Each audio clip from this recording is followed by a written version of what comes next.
सही तरिकाले त्यो व्यवस्था अझ पनि नेपालमा लागू भइरहेको छैन, लागू हुन सकिरहेको छैन। किन भन्नुहुन्छ भने मङ्गोल नेसनल अर्गनाइजेसनले त्यो व्यवस्था चाहेको थियो, त्यो व्यवस्था परिकल्पना मङ्गोल नेसनल अर्गनाइजेसनले गरेको थियो। त्यसकारण जबसम्म मङ्गोल नेसनल अर्गनाइजेसन शासनसँग पुग्दैन तबसम्म यो लोकतान्त्रिक व्यवस्था राम्रो संस्थागत हुन सक्दैन। तसर्थ मङ्गोल नेसनल अर्गनाइजेसन एउटा ठुलो शक्तिको रूपमा उदयमान भइसकेको छ। यो हामीलाई भन्दा पनि राज्य कक्षामा बस्ने शासकहरूलाई ठुलो चिन्ताको विषय भइसकेको छ। आज मङ्गोल नेसनल अर्गनाइजेसनलाई केही गरेर पनि रोक्न सकिँदैन रहेछ भन्ने कुरा उनीहरूलाई भान भइसकेको छ। आज हाम्रै अनुहारका आज हनुमानजीहरूलाई चाहिँ एउटा नयाँ पार्टी भनेर चलिरहेको त हामी देखिरहेका छौँ। तर हामीले डराउनु पर्ने कुरा कुनै आवश्यक छैन। किन छैन भन्नुहुन्छ भने जब मङ्गोल नेसनल अर्गनाइजेसनका फाउन्डर प्रेसिडेन्ट डाक्टर गोपाल गुरुङज्यू जो उहाँ हिजो एक्लै हुनुहुन्थ्यो, हिजो एक्लै हुँदा पनि यहाँका निरङ्कुश राजतन्त्रसँग उहाँ एक्लै लिडर भएर गउनुभयो। उहाँले हामीलाई एउटा बाटो देखाइदिनु भएको छ, हामीले एउटा गन्तव्य देखाइदिनु भएको छ। त्यसकारण हामीले आत्तिनुपर्ने आवश्यक छैन। हामीले जुन काम गरिरहेछौँ त्यो हामीले निरन्तर रूपमा गर्नुपर्छ। किनभने मङ्गोल नेसनल अर्गनाइजेसनले ठुल्ठुलो कामहरू गरिसकेको छ। मङ्गोल नेसनल अर्गनाइजेसनले हिजो मङ्गोल नेसनल अर्गनाइजेसनमा लागिरहँदाखेरि आफ्नो सम्पूर्ण दबानी बिर्सेर आफ्नो सम्पूर्ण सबै यस कार्यक्रमका प्रमुख अतिथि, सङ्गठनका प्रवक्ता, युवा नेता भीमसेन तामाङज्यू, सङ्गठनको विशिष्ट अतिथिको आसन गरिरहनुहुने सङ्गठनका सर्वोच्च सदस्य आदरणीय अकल तामाङज्यू, व्यासमा आसीन अतिथिको रूपमा आसीन गरिरहनुहुने केन्द्रीय सभाका पदाधिकारीज्यूहरू, प्रान्तीय सभाका पदाधिकारीज्यूहरू, बागमती प्रान्तीय सभा अन्तर्गत रहेका विभिन्न जिल्ला सभाका प्रतिनिधिहरू र यस कार्यक्रमलाई भव्य र सभ्य बनाउनको निम्ति टाढा टाढाबाट यहाँ उपस्थित हुनुहुने सम्पूर्ण आमाबाउ, दिदीबहिनी, दाजुभाइहरू, पत्रकार मित्रहरू, सुरक्षाकर्मी साथीहरू लगायत सम्पूर्णमा म जय मङ्गोलको न्यानो व्यक्त गर्न चाहन्छु। सिकाउनुहोस् जय मङ्गोल। आज मङ्गोल नेसनल अर्गनाइजेसनले आफ्नो 36औं वर्ष पुरा गरेर आज 37औं वर्षमा पाइला टेकिरहेको पहिलो दिन हो। मङ्गोल नेसनल अर्गनाइजेसनका फाउन्डर प्रेसिडेन्ट महामानव डाक्टर गोपाल गुरुङज्यूले आजभन्दा 36 वर्ष अगाडि त्यो कालो कोठारीमा जहाँ महामानव डाक्टर गोपाल गुरुङज्यूलाई चाहिँ एउटा राज्य पक्षले चाहिँ एउटा देशद्रोहीको मुद्दा लाएर चाहिँ एउटा कस्टडीमा राखेको थियो।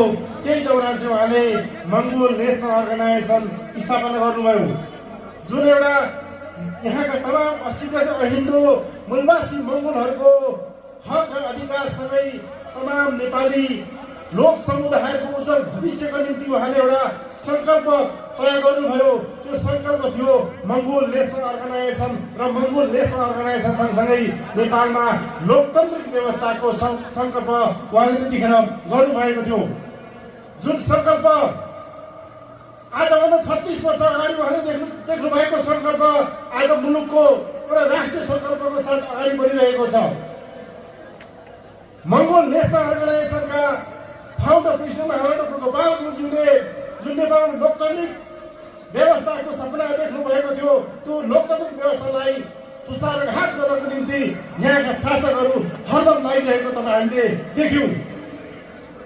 अघिल्लो मित्रहरूले भनिरहनु भएको थियो, लोकतन्त्रको कुरा गरिरहँदाखेरि मङ्गोल नेसनल अर्गनाइजेसन र मङ्गोल नेसनल अर्गनाइजेसनका संस्थापक प्रेसिडेन्ट महामानव डाक्टर गोपाल गुरुङज्यूलाई राज्य पक्षले पटक पटक दुःख दिएको तपाईँहरूले देखिरह्यो। जब नेपालमा बहुदल आइसकेपछि पनि मङ्गोल नेसनल अर्गनाइजेसनलाई यो निर्वाचन आयोगले 18 वर्ष एउटा दलको मान्यता दिएन। एउटा बहुदल व्यवस्थामा सबै एउटा राजनीतिक पार्टीहरूले चाहिँ एउटा आफ्नो दलगत हैसियत लिएर चाहिँ एउटा गतिविधि गर्न पाउने व्यवस्थामा मङ्गोल नेसनल अर्गनाइजेसनलाई 18 वर्षमा यो निर्वाचन आयोगले र यहाँ तत्कालीन सरकारले चाहिँ एउटा दलगत मान्यता दिएन। किन दिन भन्नुहुन्छ भने मङ्गोल नेसनल अर्गनाइजेसन र मङ्गोल नेसनल अर्गनाइजेसनका फाउन्डर प्रेसिडेन्ट महामानव डाक्टर गोपाल गुरुङज्यूले नेपालमा लोकतान्त्रिक व्यवस्थाको उहाँले सपना देख्नु भएको थियो। यो देशलाई उन्नति, प्रगति र यो देशको आम लोक समुदायको चाहिँ भविष्य उज्जवल बनाउनुपर्छ भनेर उहाँले भएको थियो। त्यो सपना पुरा नहोस् भनेर चाहिँ शासकहरू हरदम लागेको तपाईँ हामीले देख्यौँ। त्यसकै फलस्वरूप मङ्गोल नेसनल अर्गनाइजेसनलाई चाहिँ निर्वाचन आयोगले 18 वर्ष दलको उम्मेदवार दिएन। तर पनि मङ्गोल नेसनल अर्गनाइजेसन निरन्तर रूपमा चाहिँ अगाडि बढिरह्यो। मङ्गोल नेसनल अर्गनाइजेसन निरन्तर रूपमा आफ्नो गतिविधि अगाडि बढाइरह्यो। फलस्वरूप नेपालमा 62 सालको जनआन्दोलन एउटा विशाल जनआन्दोलन सिर्जना भयो। त्यो सिर्जना हुनु पनि मङ्गोल नेसनल अर्गनाइजेसनको ठुलो हात छ। किनभने मङ्गोल नेसनल अर्गनाइजेसनले भनेको कुराहरूलाई टपक्क टिपेर यहाँका शासकहरूले चाहिँ अब यो बाटोमा गयो भने हाम्रो अस्तित्व समाप्त हुन्छ भन्ने कुरा उनले बुझेपछि मङ्गोल नेसनल अर्गनाइजेसनको जुन माग र मुद्दालाई टिपेर चाहिँ उनीहरूले 62 जनआन्दोलन एउटा सिर्जना गर्ने सुरुवात गर्यो। तर मङ्गोल नेसनल अर्गनाइजेसनले त्योभन्दा अगाडि नै त्यो कुरा उठाइसकेको कारण चाहिँ नेपालमा एउटा विशाल जनलहर आयो र विशाल जनलहर आइसँगसँगै नेपालमा लोकतान्त्रिक व्यवस्थाको तपाईँको सुरुवात भयो। हामीले 72 सालमा एउटा लोकतान्त्रिक संविधान पायौँ। त्यो लोकतान्त्रिक संविधान पाइरहँदाखेरि मङ्गोल नेसनल अर्गनाइजेसनले भनेको कुरा त्यहाँ धेरै मङ्गोल नेसनल अर्गनाइजेसन भनेको कुराहरू त्यो नयाँ संविधानमा लागू भएको छ। तथापि अहिले पनि त्यो संविधानमा तपाईँ हामीलाई गुम्बासी र मङ्गोल भन्ने कुराहरू भन्न दिइरहेको छैन, बन्देज गर्न खोजिरहेको छ।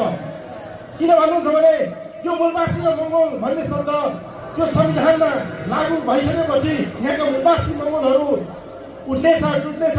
भोलि यहाँका मूलवासी मङ्गोलहरूले यो देशमा शासकता लिन्छ भन्ने कुरा राज्य पक्षलाई थाहा छ। त्यसकारण उनीहरूले यो मूलवासी र मङ्गोल भन्ने कुरा यो संविधानमा लेखेन। यो मूलवासी र मङ्गोल भन्ने कुराहरूलाई ओझ्यान बनाउनको निम्ति हाम्रै अनुहारका केही हनुमानजीहरूलाई चाहिँ उचालेर यो मङ्गोल र मूलवासी भन्ने कुराहरूलाई चाहिँ ओझेल बनाउनको लागि चाहिँ तत्पर लागिरहेको तपाईँ हामीले देखिरहेका छौँ। मङ्गोल नेसनल अर्गनाइजेसनलाई कहिले एउटा के आक्षेप लाएर कहिले के आक्षेप लाएर चाहिँ उनीहरूले चाहिँ रोक्न खोजिरहेको छ। तथापि मङ्गोल नेसनल अर्गनाइजेसन आज देशभरि नै एउटा जनलहरको साथ एउटा शक्तिको रूपमा उदयमान भइरहेको छ। आज नेपालको 5वटा प्रदेशमा मङ्गोल नेसनल अर्गनाइजेसनले ठुल्ठुला सभा गरेर चाहिँ एउटा उत्सव मनाइरहेको छ। आज राज्यको एउटा राज्य शक्तिलाई चाहिँ एउटा ध्यान बद्न सुरु भइसकेको छ। किनभने मङ्गोल नेसनल अर्गनाइजेसनको जुन वेग छ, मङ्गोल नेसनल अर्गनाइजेसनको जुन गति छ, त्यो गतिलाई रोक्न सकिँदैन भन्ने कुरा उनीहरूलाई भान भइसकेको छ। आज अघि मित्रहरूले भनिरहनु भएको थियो भदौ 23 र 24 गतेको जुन जेएनजीको आन्दोलन भयो, त्यो जेएनजीको आन्दोलन पनि मङ्गोल नेसनल अर्गनाइजेसनको जुन एउटा वैचारिक जुन एउटा लडाइँ छ, त्यो वैचारिक लडाइँलाई टेकेर चाहिँ एउटा जेएनजीको आन्दोलन सिर्जना गरियो। वास्तवमा त्यो मङ्गोल नेसनल अर्गनाइजेसनले यो जेएनजीको आन्दोलन भए पनि नभए पनि हामी भोलि त्यस्ता किसिमको आन्दोलनहरू हामी उठाउँछौँ भनेर चाहिँ हाम्रो अग्रज नेताहरूले बारम्बार भनिरहनु भएको थियो। किनभने जबसम्म यो देशमा यहाँका मूलवासी मङ्गोल लोक समुदायलाई चाहिँ राज्यले विभेद गरिरहन्छ, राज्यले दमन गरिरहन्छ, त्यो राज्यले दमन गरिरहेको अवस्थामा चाहिँ मङ्गोल नेसनल अर्गनाइजेसनले हामीले त्यस्तो आन्दोलन गर्छौँ, हामी आन्दोलन सिर्जना गर्छौँ, वैचारिक आन्दोलन गर्छौँ भनेर हामीले उद्घोष पनि गरिसकेका थियौँ। किनभने हामीले हाम्रो कार्यक्रम भदौ 23 र 24 गते यदि जेएनजीको आन्दोलन नेपालमा भएको थिएन भने हामीले असोजको 9 गते देशको 5वटा प्रदेशमा चाहिँ हामीले ठुल्ठुला एउटा जनसभा गरेर चाहिँ एउटा आन्दोलनको उद्घोष गरेर चाहिँ हामीले गर्ने भनेर निर्णय गरिसकेका थियौँ। तद् अनुरूप प्रदेश सभाले चाहिँ अनुरूप कार्यक्रमहरू उहाँले गतिविधि बढाइरहनु भएको थियो। तर ठ्याक्कै अघि मैले भने अब मङ्गोल नेसनल अर्गनाइजेसनको जुन वेगलाई, मङ्गोल नेसनल अर्गनाइजेसन जुन गतिलाई चाहिँ रोक्न सकिँदैन। त्यसकारण मङ्गोल नेसनल अर्गनाइजेसनले जुन एउटा जनलहर ल्याउँछ त्यसलाई चाहिँ रोक्नको निम्ति त्यो जनलहरलाई हाम्रै माध्यमबाट चाहिँ हामी उठाउनुपर्छ भनेर चाहिँ राज्यले, यहाँका शासकहरूले लाएर चाहिँ एउटा जेएनजीको आन्दोलन गर्यो। तर त्यो जेएनजीको आन्दोलन मङ्गोल नेसनल अर्गनाइजेसनले जुन भनिरहेको त्यो काला भ्रष्टाचारीहरूलाई चाहिँ एउटा उनीहरूलाई चाहिँ कानुनको कटारमा ल्याउनुपर्छ भनेर मङ्गोल नेसनल अर्गनाइजेसनले त आज मात्रै भनेको होइन, आजभन्दा 36 वर्ष अगाडिदेखि हामीले भनिरहेका छौँ। हाम्रो हरेक कार्यक्रम हामीले नारा पनि ल्याइरहेका छौँ। तर आज जेएनजीको आन्दोलन गर्दा हामी दुई एउटा विषयलाई उठाएर जेएनजीको आन्दोलन भयो। तर आज तपाईँ हामीले देख्यौँ आज कुनै पनि एउटा भ्रष्टाचारीहरू कारवाही गरिएको तपाईँ हामीले देखिरहेका छैनौँ। किनभने किन कारबाही उनीहरूले गर्न सक्दैन भन्नुहुन्छ भने जो भ्रष्टाचार गरे पनि उनीहरूकै समुदायको छ, जसले भ्रष्टाचारको उन्मूलन गर्छु भन्ने पनि उनीहरू समुदायको छ। तपाईँ हामीले देख्यौँ अघि मित्रले भनिरहनु भएको थियो, अब पुरानो पार्टीहरूले गर्न सक्दैन, अब नयाँ आउनुपर्छ। वास्तवमा नयाँ भन्ने मान्छेहरू कस्ता छन् भन्दाखेरि त्यही पुरानै पार्टीको चाहिँ उनीहरूले हस्तान्तरण गरेको जस्तो देखिरहेका छौँ। किनभने उनीहरूको सोच पनि अहिले पनि त्यही पुरानो पार्टीहरूको बाहेक अहिले ठुलो सोच छैन। उनीहरूले विकासको कुरा गर्छन्, यहाँ समृद्धिको कुरा गर्छन्, तर यहाँका तमाम 80% हिन्दू मूलवासी लोक समुदायलाई चाहिँ यहाँको राज्यले एउटा संविधानले नै उनीहरूको अधिकार छिर्ने कुरा कहिल्यै गर्दैन। उनीहरूले अधिकार दिनुपर्छ भनेर कहिल्यै गर्दैन। आज नेपालमा लोकतन्त्र आइसक्यो, नेपालमा धर्मनिरपेक्ष आइसक्यो, नेपालमा एउटा संघीयता व्यवस्था आइसक्यो, तर पनि सही तरिकाले त्यो व्यवस्था अझ पनि नेपालमा लागू भइरहेको छैन, लागू हुन सकिरहेको छैन। किन भन्नुहुन्छ भने मङ्गोल नेसनल अर्गनाइजेसनले त्यो व्यवस्था चाहेको थियो, त्यो व्यवस्था परिकल्पना मङ्गोल नेसनल अर्गनाइजेसनले गरेको थियो। त्यसकारण जबसम्म मङ्गोल नेसनल अर्गनाइजेसन शासनसँग पुग्दैन तबसम्म यो लोकतान्त्रिक व्यवस्था राम्रो संस्थागत हुन सक्दैन। तसर्थ मङ्गोल नेसनल अर्गनाइजेसन एउटा ठुलो शक्तिको रूपमा उदयमान भइसकेको छ। यो हामीलाई भन्दा पनि राज्य कक्षामा बस्ने शासकहरूलाई ठुलो चिन्ताको विषय भइसकेको छ। आज मङ्गोल नेसनल अर्गनाइजेसनलाई केही गरेर पनि रोक्न सकिँदैन रहेछ भन्ने कुरा उनीहरूलाई भान भइसकेको छ। आज हाम्रै अनुहारका आज हनुमानजीहरूलाई चाहिँ एउटा नयाँ पार्टी भनेर चलिरहेको त हामीले देखिरहेका छौँ। तर हामीले डराउनु पर्ने कुरा कुनै आवश्यक छैन।